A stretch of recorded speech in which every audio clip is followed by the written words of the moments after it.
Hello and welcome to the In today's class, we will check out the VSAQs or the 2 marks answers of Unit 6 Industrial Sector. Okay. So the first question is extractive industry. So answer: extractive industry is concerned with extraction of goods from soil, air or water. The extracted products are in raw form and they are used by manufacturing and construction industries for producing finished products. Examples: mining, coal, iron ore, oil industries, rubber and timber industries, etc. So whatever these are all the products extracted from earth, soil or water, they come under the category of extractive industry. Okay. The next one is the construction industry. Answer: construction of buildings, bridges, roads, dams, canals, etc. form the construction industry. Goods produced and sold by constructive industry are erected at the same place, unlike other industries where the goods are produced at one place and sold at another place. See, for example, sugar industry, cotton textile industry, cement industry. So all those industries, the goods are produced at one place, but then they have to be brought to the markets to be sold. Okay, so produced at one place, all the other industries, they are produced at one place but they are sold at the other places. But then construction industry is concerned, it is both erected as well as sold at the same place. So you cannot shift the building or bridges or roads from one place to another place, isn't it? So it has to be erected at the same place and it has to be sold only at the same place. So that is a special feature of construction industry. Okay. Next, third question: index of industrial production. Index of industrial production, that is IIP, is an index that tracks manufacturing activity in different sectors of an economy, that is mining, manufacturing and electricity. So when we are talking about the industrial production of a country, we are taking into account only these three industrial activities, that is the mining industry, manufacturing industry and generation of electricity. So whatever the output produced in these three industries are taken into consideration while calculating the industrial production.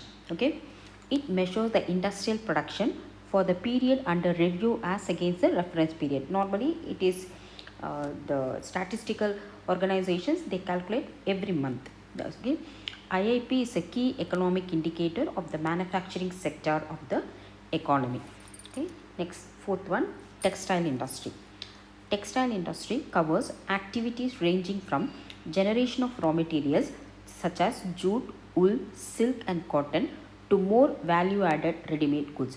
So like for example, cotton is in the raw form, that is a raw form got from the agricultural sector, and then that raw cotton is converted into yarn and then it is converted into fabric, and then apart from that more value added ready-made goods. So from that fabric again it is converted into finished product as a ready-made dresses.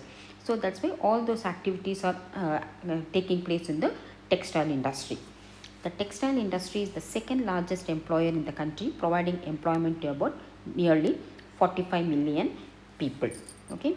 Next, iron and steel industry. Fifth question: Indian iron and steel industry is more than a century old. So the first iron and steel industry was started in 25th August 1907, the Tata Iron and Steel Industry, TISCO.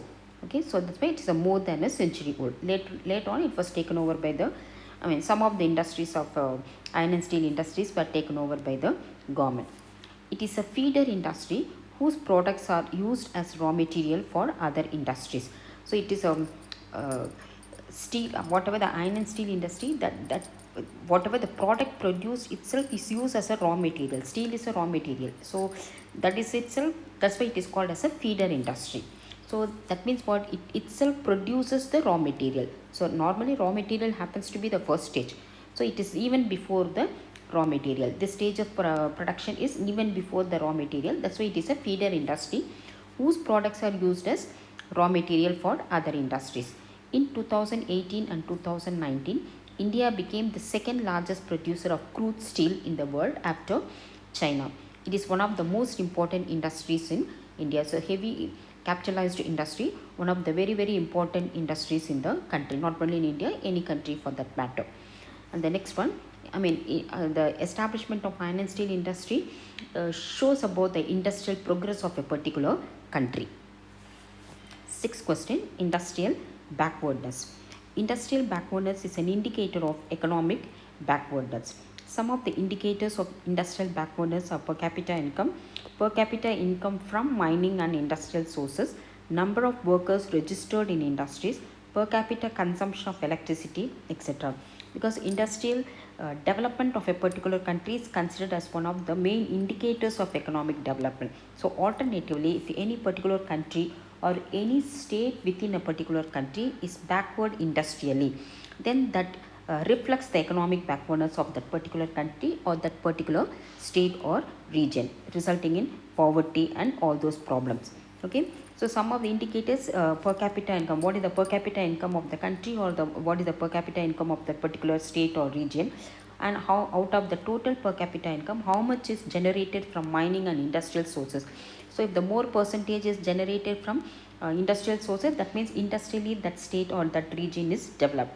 And number of workers registered in industries, more number of people registered in industries, that again shows the industrial development, or otherwise it is there is a backwardness in this industrial backwardness in that particular region. And per capita consumption of electricity, more consumption of electricity, that indicates again the development of industry. So all these are some of the indicators of development of industries or industrial backwardness of a particular state or a particular country or a particular region. Okay, then seventh question, industrial policy resolution 1956. So this question was asked in March 2016 board paper.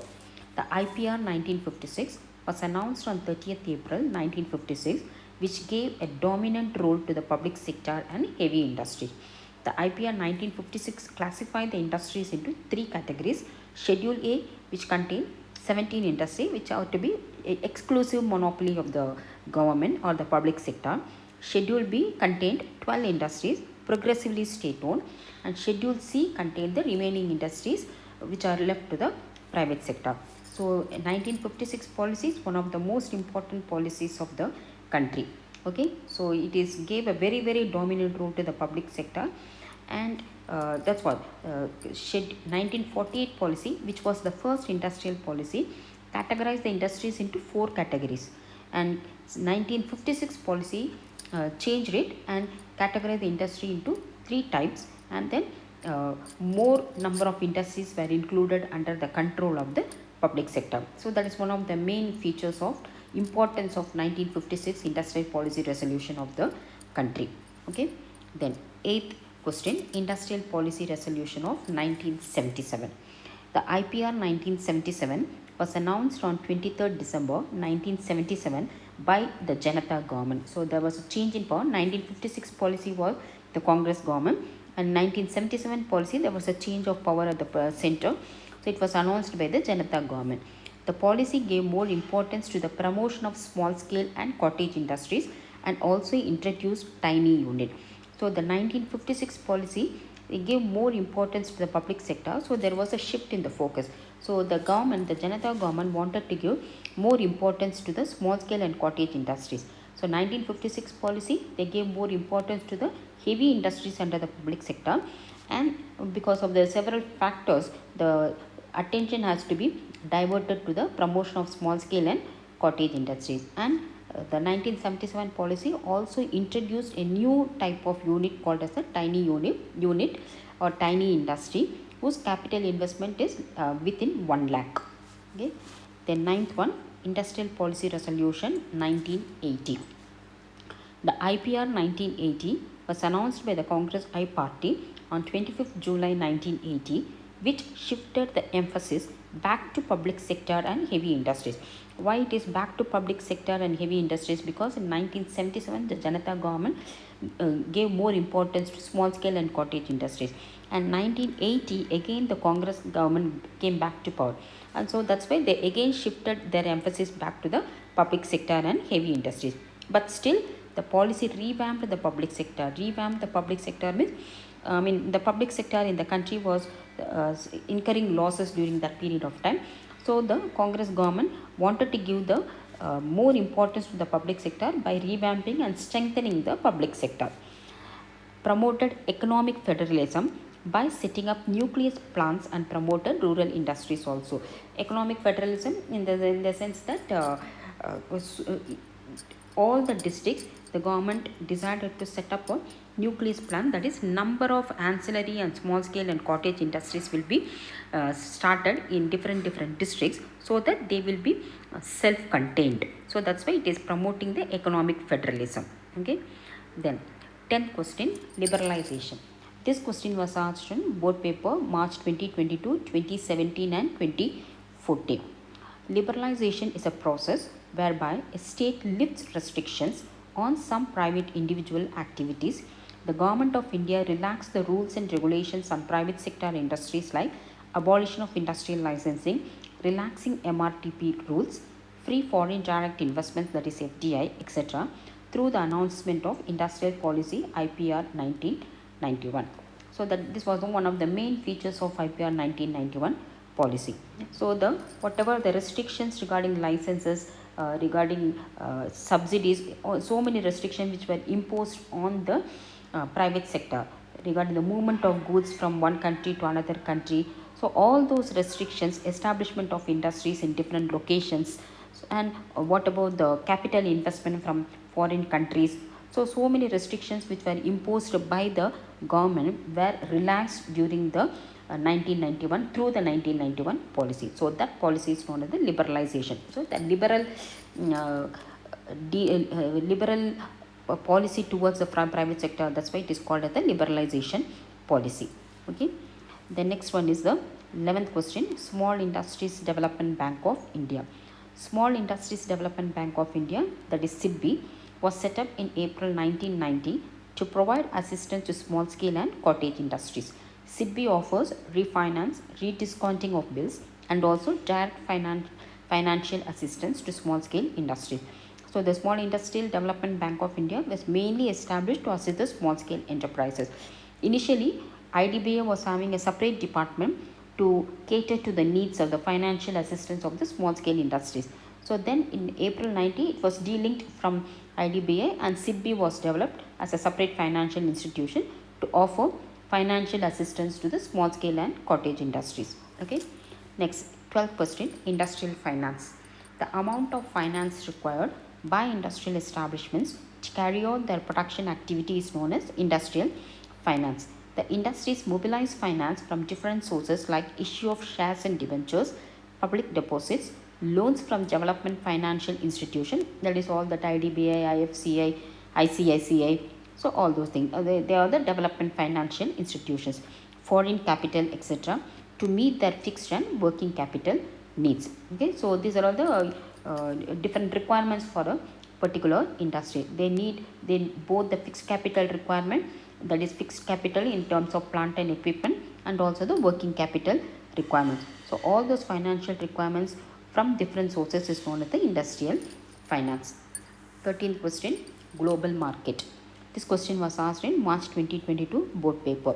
Global market refers to the activity of buying and selling of goods and services in all the countries of the world. What is the meaning of marketing? Buying and selling is called as marketing, isn't it? That is a market. So if the buying and selling is happening all over the world, across the countries of the world, of goods and services, then that is what is known as global market. The introduction of globalization and growth of online economy led to the expansion of market across the countries of the world, that is global market. So the introduction of globalization, so one of the main features of that globalization is the world without borders. So there should be free movement of goods and services across the countries of the world. So almost all the countries of the world have introduced the globalization process. So, and also simultaneously we are seeing the tremendous growth of online economy now, isn't it? Buying and selling is happening very easily through online portal. So because this expanded the market so much, so now the world has become the one big global market. Next, 14th question, public and private sectors. The companies or corporations that are run by the government not for profit but for welfare motive are the public sector enterprises or undertakings. Example, Indian Railways. The companies or corporations that are run by private individual or a group of individuals for profit motive or the private sector enterprises. Example, Reliance Industries. So all the and of course we also have the non-profit organizations also, okay, NGOs and all. So all the corporations that are run by the government comes under the public sector, and all the activities or corporations that are undertaken by the private individuals or a group of individuals, they come under the private sector category. Okay. The last question, Make in India. Make in India program was launched in September 2014 in order to encourage the companies, both domestic and overseas, to set up their plants in India. It was started to improve Indian economic conditions and to transform India into a global design and manufacturing hub. So this is one of the very important initiatives undertaken by the recent government. Okay, so instead of starting their plants abroad, if the company should invest in starting their own factories, their own units within the country itself. So the advantage is that more and more employment opportunities will be created, and it will promote all the utilization of raw materials will be there, and it will encourage design, research and other innovations within the country itself, instead of importing all those things, technology, science and technology and expertise from the other countries. This will encourage the development of research and innovations within the country itself. So both the Indian companies as well as the overseas companies, if they establish their units within the country, then India will become one global design and manufacturing hub. And at the same time, it will also improve the economic conditions of the country. So we will find more and more of entrepreneurs in our country. That will be an encouragement. So these are all the 2 marks question VSAQs in Unit 6 Industrial Sector. Okay. So if you find this video useful, please like, share and also subscribe to my YouTube channel. Until my next class, take care. Bye bye.